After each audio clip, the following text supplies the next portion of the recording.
Contatos imediatos. Introdução do autor.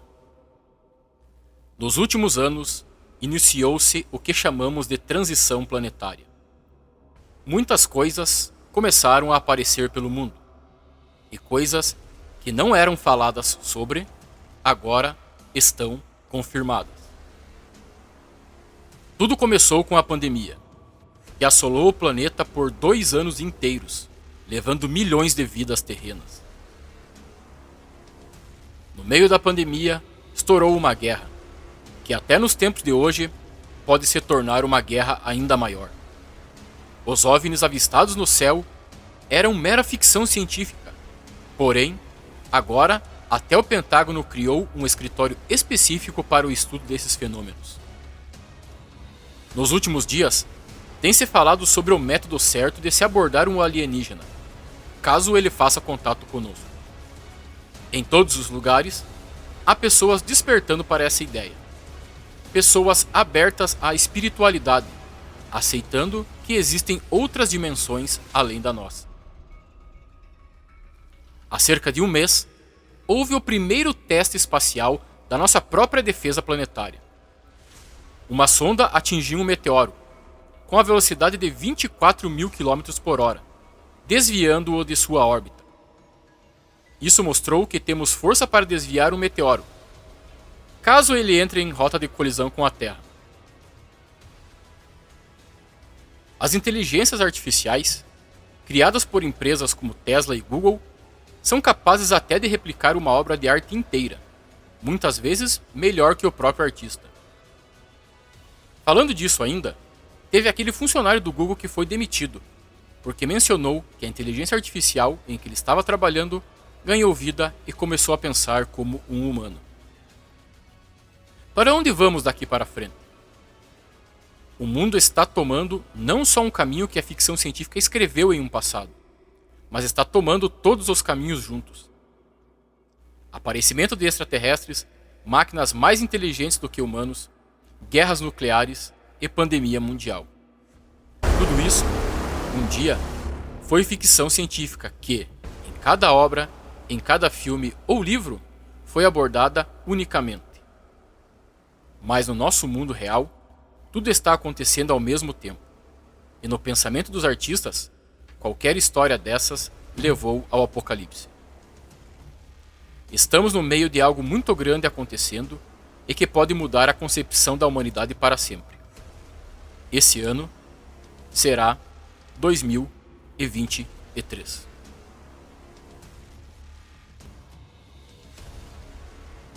O início.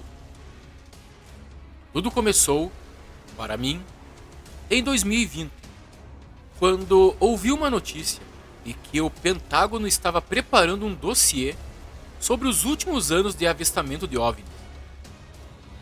Foram meses de espera e finalmente o relatório saiu. Eu acompanhava tudo pelo canal do Schwarza, no YouTube, que estava sempre antenado para essas coisas. O que o relatório falava? Basicamente, nada. Porém, mostrava em vídeos 2 objetos que voavam sem explicação alguma sobre os céus americanos. No relatório, dizia que isso seria investigado a fundo e que brevemente teríamos um relatório mais completo. Foram mais alguns meses e ele saiu mesmo, com algumas coisas a mais. Mas o que difere o tempo dos relatórios foram os avistamentos que aumentaram nesse período. A Marinha já tinha liberado alguns vídeos e pessoas importantes, aposentados da Força Aérea Americana, coronéis e generais, soltaram histórias interessantes sobre avistamentos de décadas passadas. A essa altura, eu já estava completamente imerso nesse mundo e sempre procurava por assuntos relacionados a alienígenas. Um dia me deparei com o guru do canal Paranormal Experience, falando no Flow sobre uma mulher que encarnava uma extraterrestre. Mas ele disse aquilo com tanta sinceridade que eu procurei por essa tal alienígena. Encontrei algumas palestras, mas nada que me levasse a crer naquilo. Logo encontrei uma entrevista da doutora Mônica de Medeiros, uma médica, cirurgiã, e era o receptáculo dessa alienígena. A entrevista era com o próprio guru e com o Alê do canal mencionado acima. Para minha surpresa, ela não era uma daquelas pessoas estranhas. Pelo contrário, era uma pessoa muito desenvolta, que me fisgou logo com o seu jeito de falar. Ela não se colocava no centro das atenções e tinha uma humildade esplêndida. Era uma mulher madura, inteligente, na casa dos seus 60 anos. Aquela foi a entrevista mais legal que eu já vi na minha vida. Foi o início de tudo, pois a partir dali, vi vários vídeos e entrevistas dela, em apenas alguns dias. Em um dia daquela semana, eu descobri o canal da doutora e comecei a seguir. Para minha surpresa, lá tinham lives, muitas delas, e algumas com a alienígena Shell Yan, que usava o corpo da doutora para se comunicar conosco. Bastaram alguns desses vídeos para eu me apaixonar por aquela alien. Ela fazia parte da Federação Galáctica, que monitorava a Terra para proteger o planeta de nós mesmos. Eles também eram os responsáveis para o nosso planeta não ser atacado por raças hostis, como a parte ruim dos Grace, por exemplo. Certeza de que era a doutora atuando, eu não sabia. Mas sabia que tudo que saía de sua boca era sábio e maravilhoso. Além do fato de que ambas, a doutora e a alienígena, acreditavam em Jesus. Cada uma da sua forma. O melhor homem da história, na minha opinião. Estudei e aprendi sobre alienígenas. Entendi que existiam várias raças deles. Corpóreas ou extracorpóreas, humanoides e não humanoides, adâmicos e não adâmicos, reptilianos e insectoides, e continua a lista. Aprendi que estavam entre nós, tanto entre nós, humanos, como no nosso sistema solar, observando-nos. Os que estavam infiltrados entre nós, a grande maioria era de draconianos, aqueles reptilianos malignos. Maus, no modo de dizer, pois eles eram alienígenas quase idênticos a nós humanos, falando em caráter. Estavam infiltrados no nosso meio, desde o início dos tempos humanos, comandando-nos, manipulando-nos, editando suas regras sem que percebessem.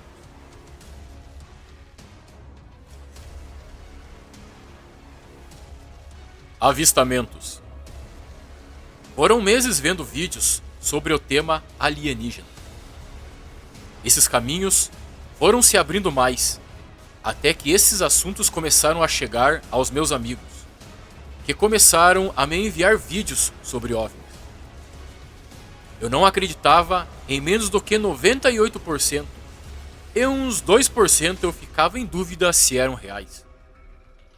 Mas as coisas foram mudando rapidamente, pois pessoas do mundo inteiro começaram a postar vídeos de fenômenos aéreos não conhecidos. Alguns eram diferentes, mas a grande maioria deles correspondia a objetos voadores, que se deslocavam em velocidades extremas e obtinham caudas. Eu assistia a esses vídeos, vários deles, e me impressionaram muito. Alguns vídeos, na China, também me impressionaram muito, pois mostravam o mesmo fenômeno por ângulos diferentes. Ele foi postado por várias pessoas do mesmo estado que avistaram aquilo no céu. Era muito grande e estava entre as nuvens. Vídeos de OVNIs sobrevoando a guerra da Ucrânia apareceram em todos os lugares. Inclusive, saiu um documento oficial do governo informando que os objetos chegavam a velocidade próximas a 54.000 km/h. Nem no vácuo do espaço, nós, humanos, atingimos essa velocidade. Foram vários acontecimentos, mas logo começaram a acontecer nas regiões do sul do Brasil. Fenômenos sendo avistados por pilotos de aeronaves. Esses mesmos pilotos que sempre souberam diferenciar um avião no céu de um satélite refletindo a luz do sol ou de um balão meteorológico. Eles não sabiam o que eram aquelas luzes. Passaram-se 9 meses vendo-se todas essas coisas, até que a doutora Mônica de Mineiros voltou ao canal Paranormal Experience. Os meninos fizeram uma pergunta sobre os avistamentos no sul do país, e ela disse que, pelo que ela entendeu da Shell-Yan, aquelas eram sim naves e faziam parte da Federação Galáctica. Elas estavam monitorando e regulando a pirosfera do Brasil, que estava em um momento pesado.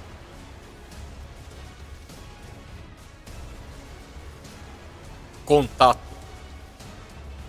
Continuei recebendo arquivos dos meus amigos e dos próprios portais da internet, cada vez em maior volume. Como se cada pessoa desse planeta estivesse acendendo sua mente para uma nova realidade. A realidade dos alienígenas. Os avistamentos começaram a ficar maiores, com frotas inteiras do que pareciam ser naves, sendo capturadas pelas câmeras. Como as regras de como falar com o alienígena já estavam estabelecidas, então era só aguardar. Isso durou alguns meses, com Elon Musk falando que em suas missões os radares estavam detectando alguma coisa enorme no espaço. Passamos pelas festas de final de ano e os avistamentos continuavam, até que um dia, sem ninguém esperar por aquilo, tudo mudou. Eu estava no meu apartamento e ainda recolhia as coisas de Natal naquela manhã, pois estávamos guardando tudo naquele dia. O céu estava claro, um pouco cinza por causa do tempo um pouco frio, mas estava brilhando. Tinha muita luz que subitamente cessou e o dia virou noite.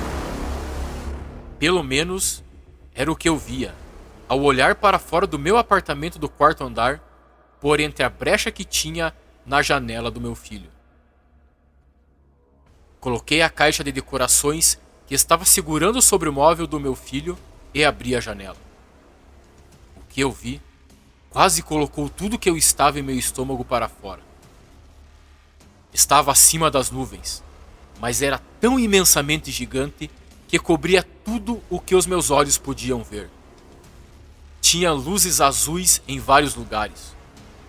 Uma luz que pulsava, como se fosse energia. Aquilo dava uma iluminação azulada para todo o bairro abaixo, que era o que eu podia ver.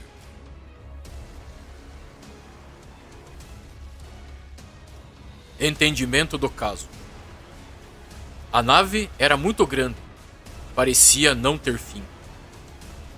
Tudo o que eu via no horizonte era ela se perdendo na atmosfera adiante. Parada, estática, sem fazer movimento ou ruído algum. Tinha uma aparência metálica, um pouco suja talvez, as luzes pulsando. Chamei minha esposa, que estava organizando o banheiro, enquanto meu filho de quase 3 anos brincava com as coisas que estavam espalhadas no chão. Ela já tinha acendido a luz, que de manhã nunca ficava acesa, mas ainda não tinha percebido que lá fora era noite. Tinha passado apenas menos de 1 minuto, e ela não tinha assimilado. "Espera!" gritou, um pouco sem paciência.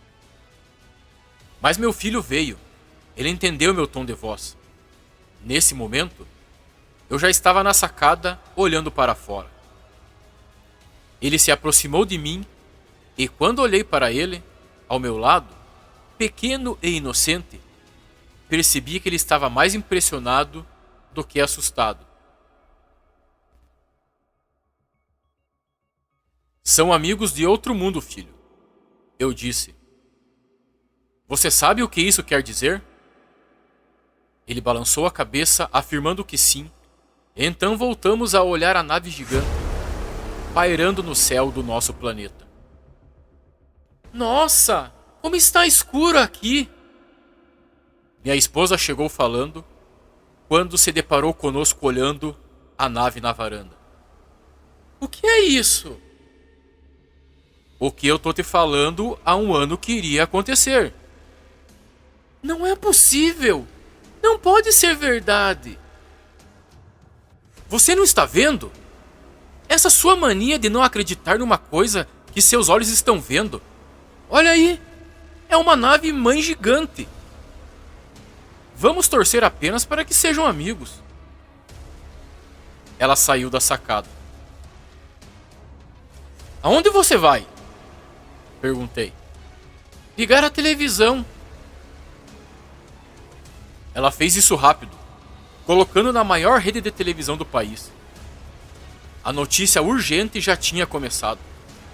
Na tela, a repórter falava o óbvio, enquanto uma câmera tremida filmava a nave, do ponto de vista do centro da cidade. Ela era grande mesmo, cobria de onde eu estava, que ficava na zona norte, até o centro. Eram alguns quilômetros. Meu telefone tocou. Era meu amigo, irmão, sócio, Apolo. Cara, você está vendo isso? Ele perguntou quando eu atendi. Claro que estou. Não teria como não ver. Na CNN está falando que os americanos estão vendo a estrutura. De lá? Não! Está em cima deles também. Fiquei mudo por um instante, entendendo que havia mais de uma nave. Será que tem mais de uma nave? Eu perguntei. Não, é só uma.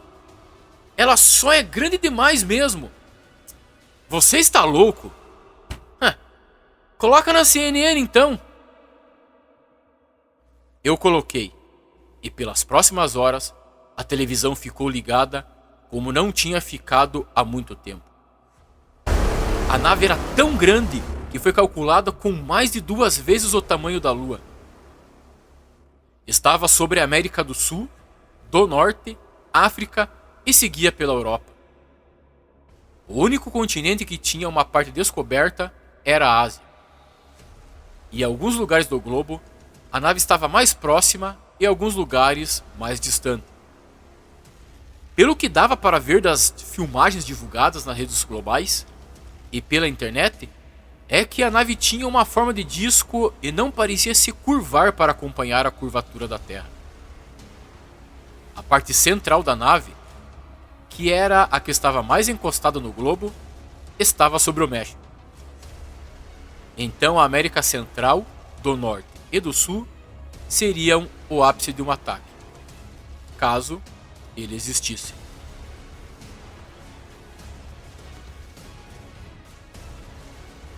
Evolução. Liguei para o meu irmão. E aí, irmão, está vendo isso? Estou entrando no Uber, vou para casa da mãe. Não vou deixá-la sozinha nem a pau. Legal, vou ligar para a mãe. Desliguei e liguei para minha mãe. Meu irmão disse que está indo para aí, né, mãe? Está, mas estou preocupada, filho. O que será isso? Aliens, mãe. Aliens. Óbvio. Será que são maus? Não imagino, mas vamos torcer para que não. Faz uma oração, mãe. Já estou fazendo. Muito bom. Perfeito. Desliguei a ligação e fui para a varanda. Minha esposa estava conversando com os pais por chamada de vídeo, enquanto nosso filho fazia gracinhas para ele. Ele não entendia o clima tenso da coisa.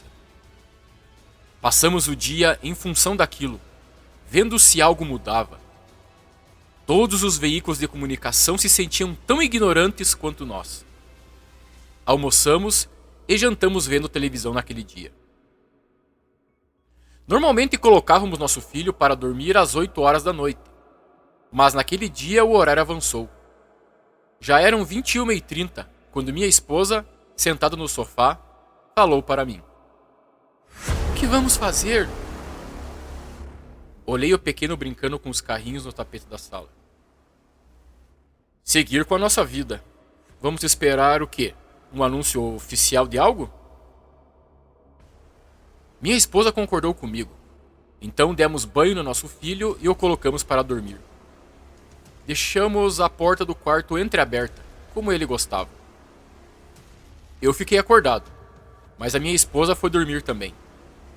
Eu queria acompanhar aquilo de perto, então entrei no YouTube. Acessei o canal da doutora Mônica de Medeiros para ver se ela estava em live, mesmo não sendo dia de live. Ela e a Margarete estavam lá, então percebi que a live já estava aberta há mais de 4 horas. Era óbvio. Em um momento como aquele, as maiores ufólogos do país tinham que estar conosco. E elas estavam.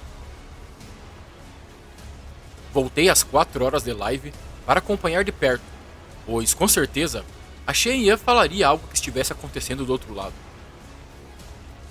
Comecei a assistir o vídeo e Mônica e Margarete pareciam surpresas com a situação, como se não soubessem que aquilo iria acontecer.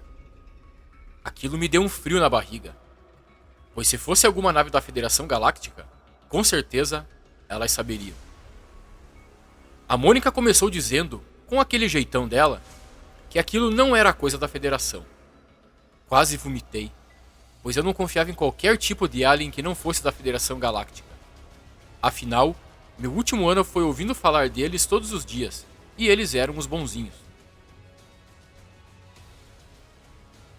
Ela deixou claro que nem a Cheyenne sabia o que estava acontecendo. A alienígena também estava presente na live, mas não podíamos vê-la, porque estava no lado astral da coisa. Porém, a Mônica repetia tudo o que ela falava. Estava muito diferente das outras vezes que a Mônica incorporava a alienígena. Como se lesse meu pensamento à distância, a Mônica falou que não podia incorporar a Shell naquele momento, porque a vibração do planeta estava muito densa, mais do que esteve nos últimos séculos.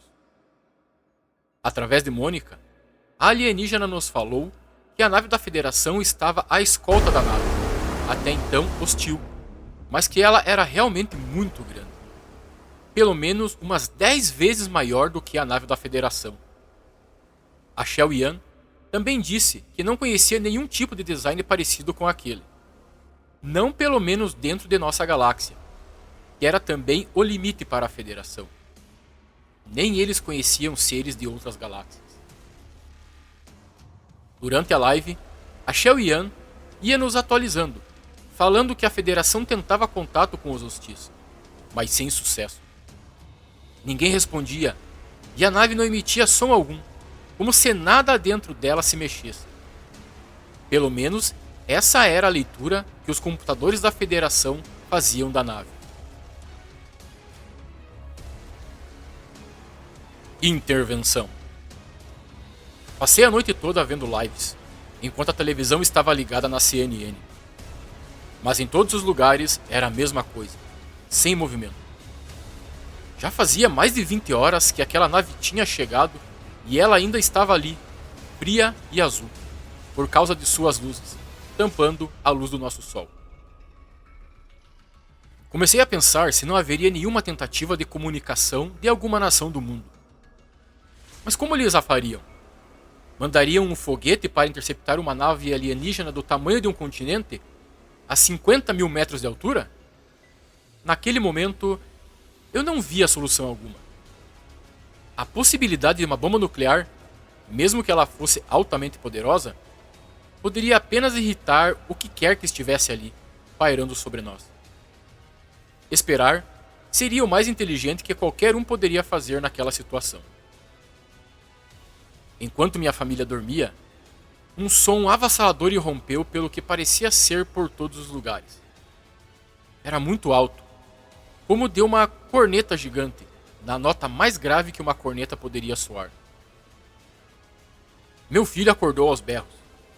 Minha esposa logo o pegou em seu quarto, vindo até a sala, com o rosto ainda inchado, e o pequeno chorando em seu colo. "O que foi isso?" ela perguntou. "Eu não sei. Veio da nave." Nesse momento, mais um som de estalo de metais, muito alto, começou a surgir, seguido de um som robótico, como se algo de metal deslizasse sobre outro algo de metal. Então, deu para ver pela sacada algo acontecendo. Um apêndice, com formato de funil, com a ponta virada para baixo, começou a descer da nave. Aquilo era muito grande e veio se aproximando como se quisesse tocar o solo. Quanto mais perto chegava, maior era a minha referência em relação ao tamanho de todo aquele objeto. Mas de repente o apêndice, em forma de cone, parou em um estalo. Olhei no horizonte e percebi que não era apenas um cone. Eram vários deles, perdendo-se na atmosfera com a neblina da manhã, muito escura naquele dia. Dava para ver os cones naquela escuridão, apenas porque eles eram forrados com aquelas luzes de energia azulada. Aquilo não poderia ser bom. Quando começou um zumbido alto que foi se alongando, ficando mais agudo. Subitamente, houve um disparo. Saiu do cone um raio laser azul e se chocou forte contra dois prédios que eu conseguia ver da minha varanda, levando-os abaixo. Fechei a janela, pois pensei que aquilo avançaria para cima do meu apartamento, no quarto andar, com uma onda de concreto e metal. Mas o raio ficou ativo por uns 2 segundos e parou. Foi quase como se estivessem dando várias injeções de raios na Terra. Foi apenas isso. Os cones subiram e entraram na nave novamente. Abri a janela e olhei na direção dos prédios. Eles não estavam mais lá, e uma grande quantidade de poeira se dissipava na atmosfera. Tudo aquilo só era possível ver por causa da luz azulada da nave, que deixava aquela noite imposta obrigatoriamente em nós, ainda mais sombria. O que aconteceu? Minha esposa chegou perguntando, pois tinha se afastado da varanda com o nosso filho quando percebeu o que ia acontecer. O pequeno estava chorando em seu colo, assustado, pois o barulho tinha sido alto. Alguns alarmes estavam disparados pelo bairro, e estava silencioso como nunca esteve, caso não fossem esses alarmes. Ação. Nada aconteceu por horas. Peguei meu carro e fui até o local onde tinha acontecido o ataque. Minha esposa não gostou, mas eu fui mesmo assim, sabendo que estaria arrumando uma briga. Ela não entenderia o motivo. Eu queria estar preparado para proteger meu filho do que é que estivesse vindo no sentido oposto de nós. Entrei em algumas ruas até chegar na avenida que ficava na borda do vale. Fui para a direita, onde ficariam aqueles prédios, quando já comecei a ver a onda de destruição. Na hora, eu pensei que muitas vidas tinham partido dali. Mas não era possível ver nada, porque quanto mais perto eu chegava do epicentro, mais nítido ficava que a temperatura ali se elevou a um nível em que tudo vaporizou rapidamente. Apesar disso, o raio também teve um impacto significativo, pois levantou tudo em volta de uma cratera enorme. A rua, que antes era uma ladeira, tinha se tornado uma subida íngreme que chegava até determinado ponto, a uns 10 metros de altura, onde estava toda estilhaçada. Aquilo parecia um vulcão de concreto, que tinha se erguido por causa da força do raio que desceu, em forma circular. Tudo no centro disso tinha sido evaporado. Saí do carro e me aproximei do asfalto erguido, que antes era a avenida que contornava uma parte do vale, que era o meu bairro. Foi inevitável não encostar na rua quase em 90 graus. Estava quente e puxei o braço. Percebi que não estava sozinho. Tinha um homem, curioso como eu, que estava rondando aquela parte da avenida. Ele se agachou e começou a cutucar algo com um pau. Andei alguns passos até ele e puxei o assunto. Terrível isso, né, cara? Ei! Ele nem olhou para mim. Olha isso! Aproximei-me ao ponto de ficar a 1 metro dele, conseguindo ver o que ele estava cutucando. De uma das rachaduras saía um líquido pegajoso branco. Não sei nem se dava para considerar aquilo um líquido. pois ele era tão grudento e quase igual a uma meleca, daquelas que crianças brincam. Acho que não é legal você ficar mexendo com isso aí não, eu disse. E se tiver um vírus aí? Ele se afastou na mesma hora, largando o pau, como se não tivesse pensado naquilo. Tipo Covid? Ele parecia uma pessoa pouco culta. Muito pior. Credo, ele limpou as mãos na camiseta com certa repugnância e depois a esticou para mim. Muito prazer, Paulo. Você mora aqui no bairro? Essa frase pareceu funcionar como um gatilho. Foram os poucos centésimos de segundo que eu demorei para tomar a decisão se esticaria minha mão que me salvaram. Uma coisa enorme simplesmente o engoliu. Tinha uns 5 metros e simplesmente caiu em cima dele como um verme gigante que era, engolindo o corpo dele inteiro. Eu caí para trás no momento que esticaria a minha mão. Levantei-me sem olhar para trás e corri 50 metros até meu carro. Entrei e liguei o motor. Dei a volta e olhei o retrovisor. Aquela coisa estava no lugar, devorando o corpo do homem, Paulo, que eu não tive a chance de conhecer. Pisei fundo no motor e virei para as ruas que dariam na minha casa. Cheguei em 2 minutos e entrei pelo estacionamento. Nem coloquei direito o carro na vaga e subi o elevador ansioso, querendo saber qual seria o próximo passo da minha família, pois o ataque tinha começado.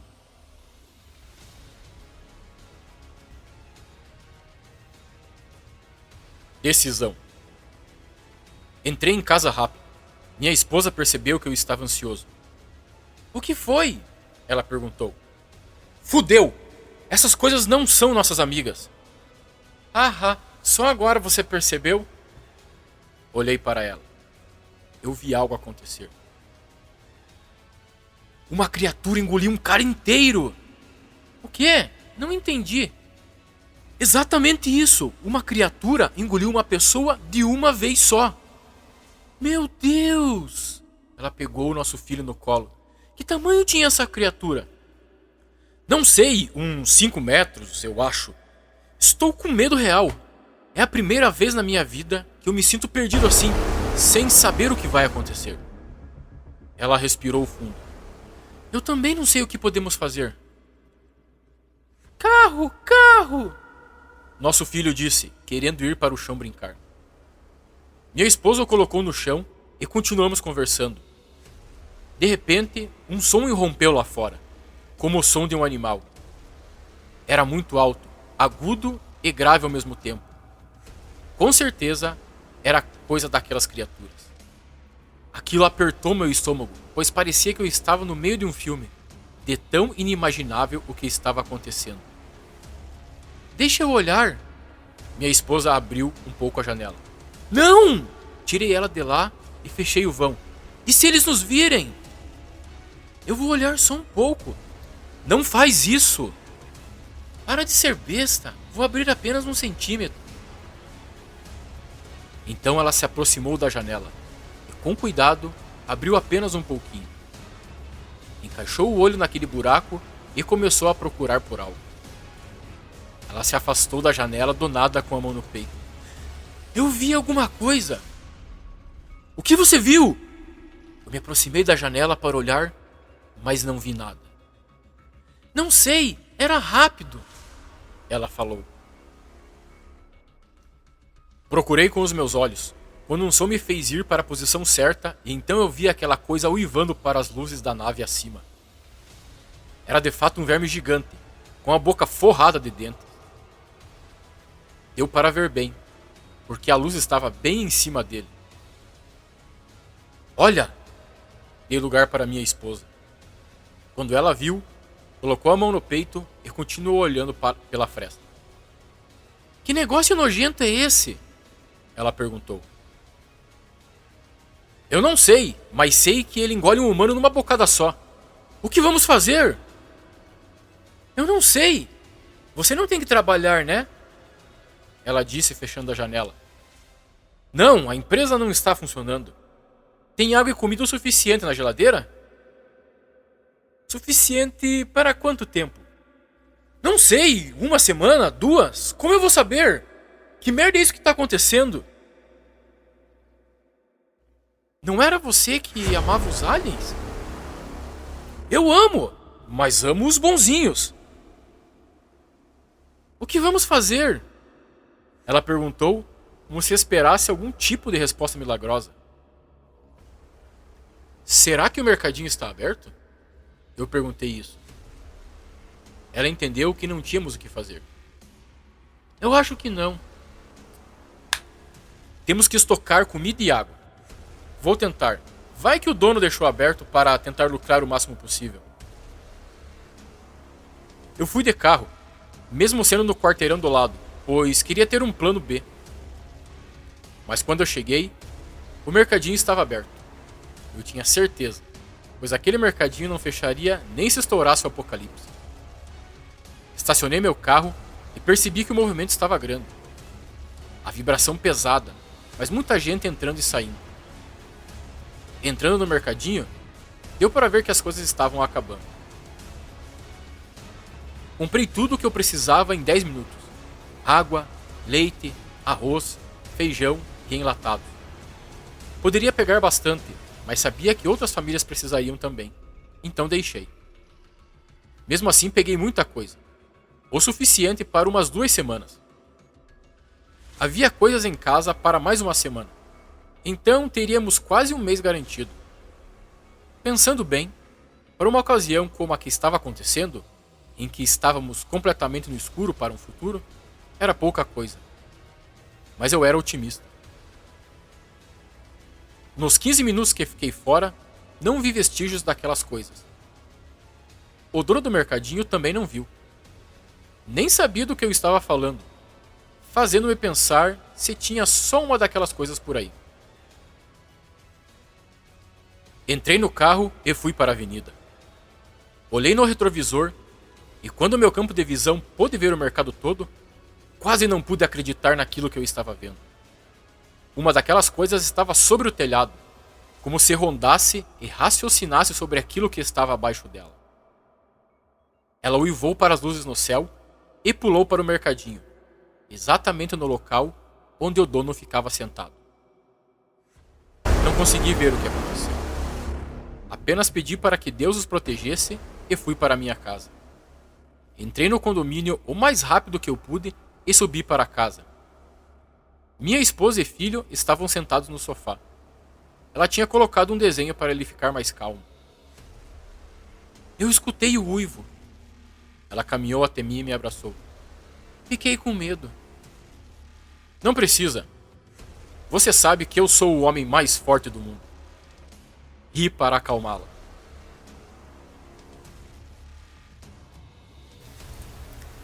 Medo. Naquele dia em que eu fiz as compras, começaram os saques em alguns supermercados do bairro, da cidade e do mundo. Isso tudo começou ao mesmo tempo em que as criaturas saíam de suas crateras, criadas há algumas horas. Ninguém imaginava, ninguém esperava. Então, foi um banquete. Elas eram rápidas, e os vídeos disponibilizados eram terríveis. A mensagem era clara para ninguém sair de casa. O clima de tensão era tão tenso que quase não dava para respirar. Eu nunca tinha sentido tanto medo, pois era a primeira vez que eu não tinha ideia do que aconteceria nas próximas horas. Nas próximas horas, acontecia algo que me pegou de surpresa. A luz acabou. Torci para ser momentâneo, mas eu tinha medo de não ser. Estava me preparando mentalmente caso não fosse, pois ficar sem energia, para mim, significava não ter água quente. O gás era encanado e continuaria vindo. Se a luz não voltasse rápido, perderíamos a comunicação com tudo. Os celulares e notebook funcionariam apenas por um tempo e depois parariam também.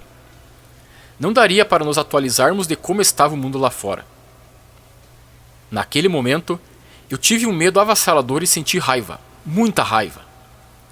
Torci para o governo do mundo ter uma aliança real com a Federação Galáctica e que fizessem o ataque contra essa nave pairando sobre o planeta.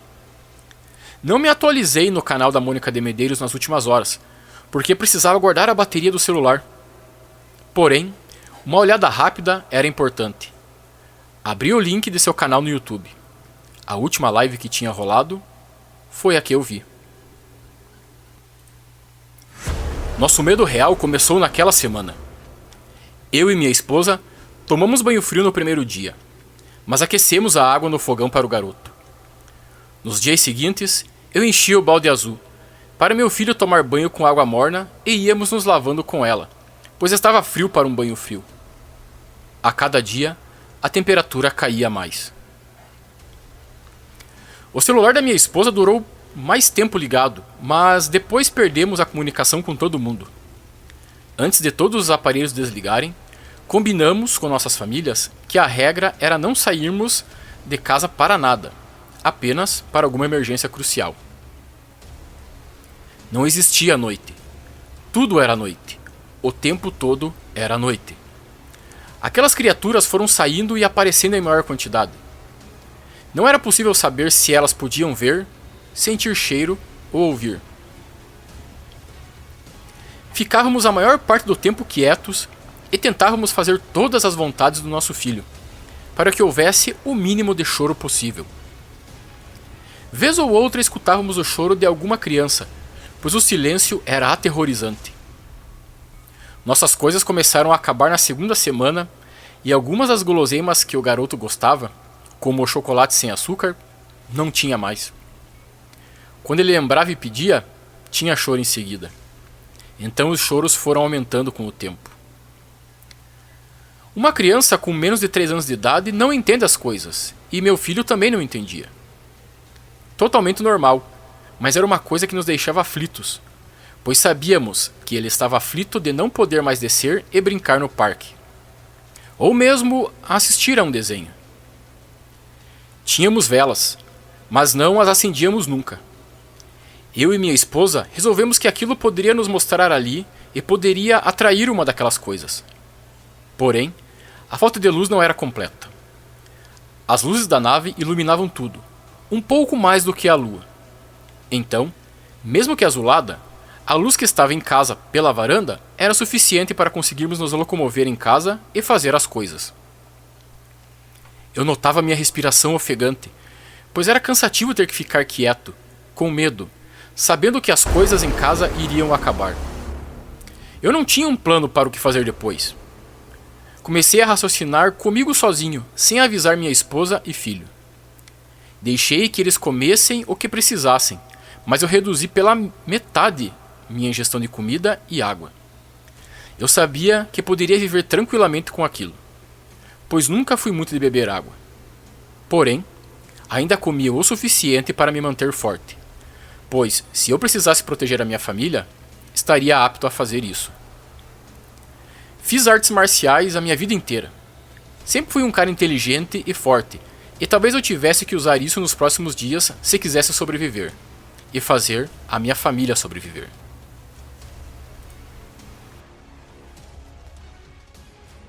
Atualização. Tirei uma das gavetas da minha escrivaninha para procurar algo que talvez eu tivesse. Achei exatamente o que procurava. Agora era torcer para ter carga. Peguei o carregador de celular e pluguei nesse carregador portátil que acabara de encontrar. A luz acendeu e eu vibrei. Baixo, mas vibrei. O celular começou a carregar. Torci para que aquilo desse bastante carga. Deixei-o de lado e fui para o quarto, deitar um pouco com a minha esposa e filho. Estávamos fazendo bastante isso, pois parecia que a síndrome da depressão estava pegando todo mundo na minha casa. Acordei e fui olhar o celular. Estava ligado, mas o carregador desligado. Carregou a bateria até 35%.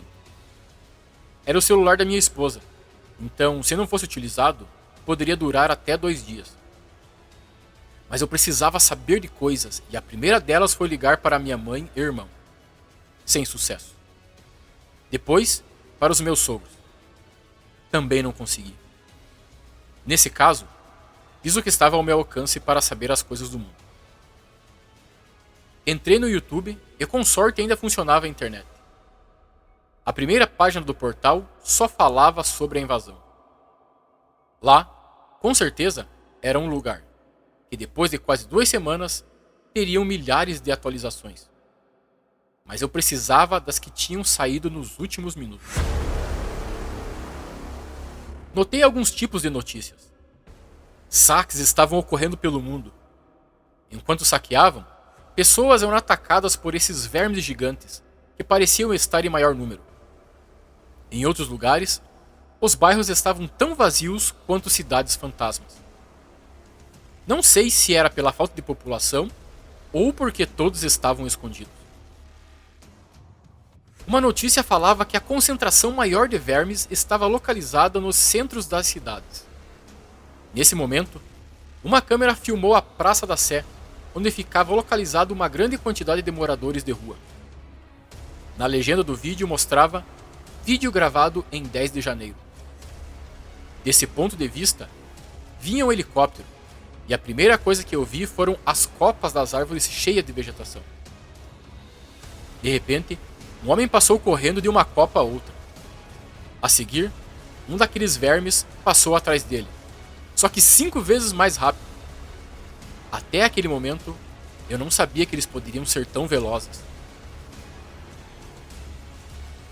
Depois daquilo, mostrou uma cena um pouco mais aberta da praça, com a legenda mostrando um vídeo gravado já mais antigo, no dia 8 de janeiro. 8 de janeiro era apenas 5 dias antecedentes àquele dia em que eu vi aquela notícia. No vídeo, havia várias daquelas coisas e pareciam ter pegado os moradores que ainda estavam na praça, de surpresa. Foi uma cena horrível. Era como se um bando de filhotes de gatos quisesse fugir de um exército de hienas ferozes. No momento a seguir, veio a mensagem do youtuber que tinha criado aquele vídeo. Os seres alienígenas se alimentam dos humanos e depois os evacuam. Essas fezes criam rapidamente famílias de fungos grandes que estão correndo o asfalto e o concreto das cidades. Enquanto ele falava aquilo, eu podia ver manchas elevadas, como se fossem algas, forrando boa parte dos bairros e até cidades do que pareciam ser fotos do mundo inteiro. Isso me fez crer que aqueles vermes estavam aqui apenas para preparar a raça que chegaria aqui. Eles queriam tomar o planeta, mas queriam o planeta limpo, de nós. Eu pensei nisso vendo tudo aquilo na tela do celular. Quando eu resolvi deixar o celular de lado para contar para minha esposa as atualizações, começou outro vídeo. Era também do ponto de vista de um helicóptero, e filmava a rua abaixo e um caos desenhado. Um carro do exército soltava disparos intermináveis na direção de uma daquelas coisas que vinha na direção deles. Era muito ágil, pulando de prédio em prédio, atravessando a avenida por cima, para chegar naquele carro. O vídeo parou, quando o verme alcançou o carro. Em seguida começou outro vídeo. Era o mesmo que o outro, mas mostrava o ponto de vista da câmera que ficava acoplada em um dos soldados. Em primeira pessoa, a situação parecia ainda pior. O verme pulava de prédio em prédio e a força era tanta, quando batia neles, explodia concreto e vidro para todos os lados. Como ele ia fazendo zigue-zague de um prédio a outro, ia criando uma chuva de detritos que ia acertando o asfalto abaixo. Os tiros incandescentes pareciam não fazer diferença. O carro estava em alta velocidade e desviando de várias coisas na rua, mas ainda assim o verme era mais rápido. Ele deu um salto longo, e ia alcançar o carro, mas um dos soldados levantou uma bazuca e atirou, acertando-o em cheio, quando ele estava a uns 2 metros do carro, explodindo-o inteiro. Aquele tinha sido o desfecho do vídeo. Achei tudo incrível, mas deixei o celular de lado para economizar bateria.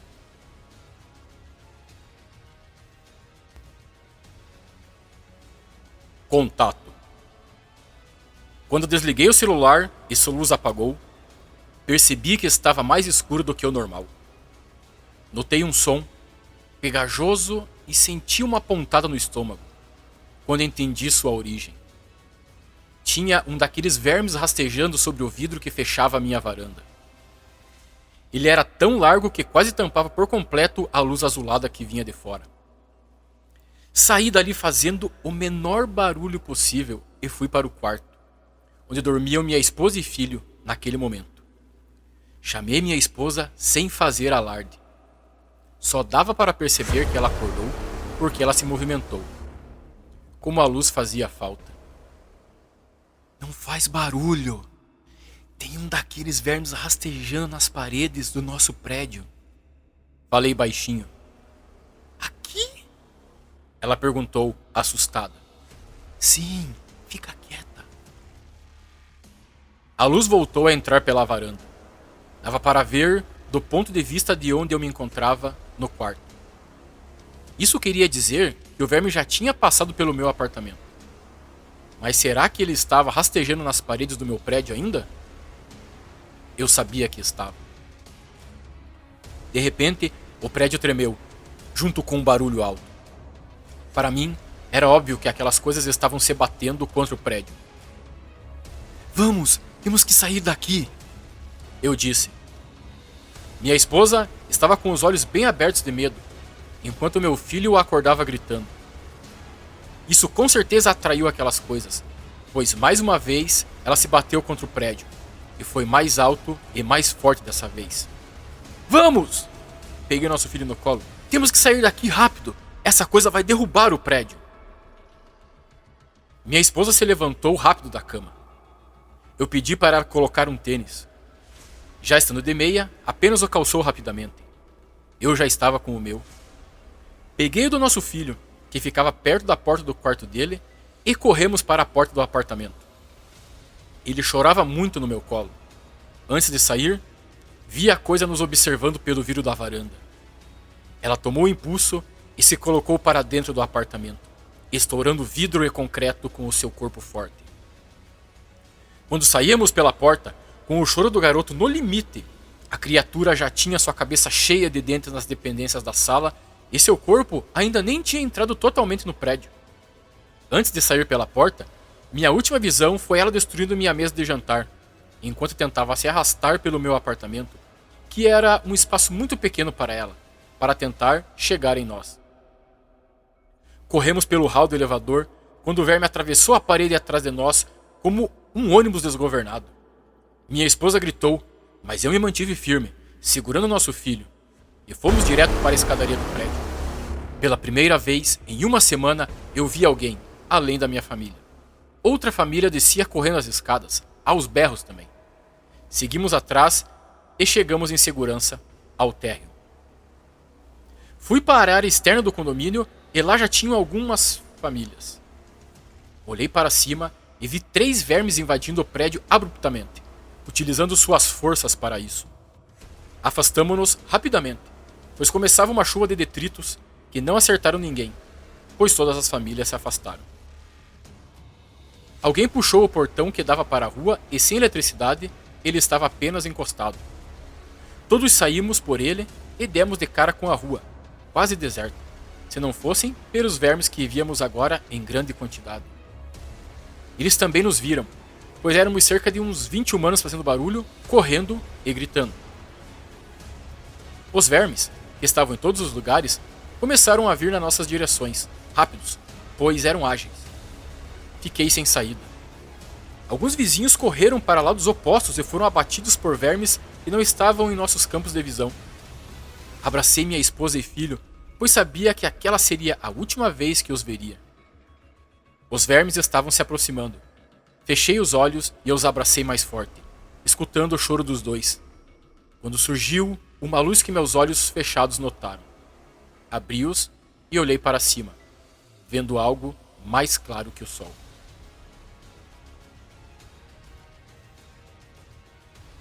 Acordei em um lugar completamente branco.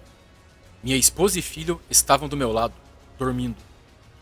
Chamei-a, mas ela acordou assustada, pois, como eu, também tinha desmaiado com a presença daquela luz. Nosso filho continuava dormindo, então eu falei bem baixinho em seu ouvido.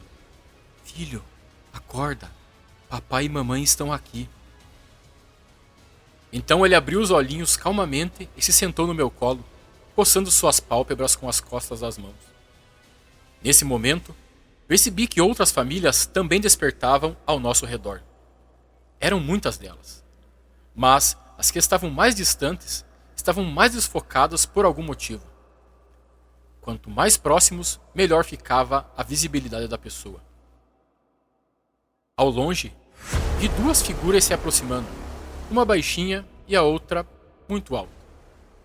Quanto mais próximas, melhor ficava a minha visão. Logo, uma começou a ficar evidente, pois eu já a conhecia. Até tinha tido uma consulta com ela no passado. Era a doutora Mônica de Medeiros. Atrás dela vinha a figura muito alta, que mesmo depois de ter ficado evidente, ainda era desconhecida para nós. Tenho certeza que para todos os humanos ali. Porém, eu a consegui reconhecer, mesmo apenas tendo ouvido falar dela. Era alta, fora dos padrões. Tinha a pele albina e os cabelos claros e longos. Os olhos eram bem grandes, bem azuis, e duas protuberâncias na altura das sobrancelhas. Era Xiao Yan. Eu vi um anjo, baseado em todo o meu conhecimento sobre ela. Mas todos os outros, tenho certeza, ficaram assustados. Elas vieram se aproximando, quando uma luz central, naquele salão que nós víamos na cor branca, se acendeu. De repente, tudo tomou forma e os humanos não ficaram mais desfocados, como em sonhos. Estávamos também em um salão, mas era futurístico, como em filmes de ficção científica. A doutora parou no meio dele, junto a Xiao Yan, e anunciou, com sua voz saindo de todos os lugares. Eu imaginei que fossem caixas de som.